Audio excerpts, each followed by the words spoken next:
Welcome, in front of me is a VIVO Y72 and today I'll show you how to boot the device into recovery mode and wipe your cache partition.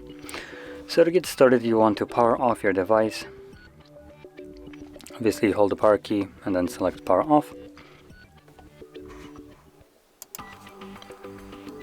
And once it's off you want to then hold the power key and volume up at the same time. So let's start right now.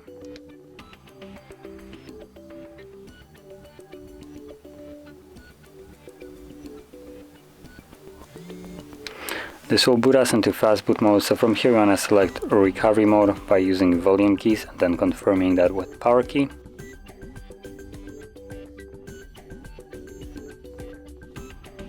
And now all you need to do is select clear data by tapping on it and then clear cache.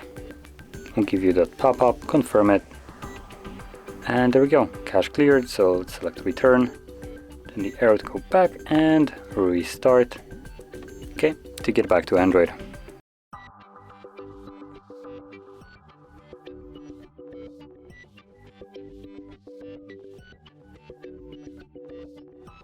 And as you can see, we're now back in Android. So if you found this very helpful, don't forget to hit like, subscribe, and thanks for watching.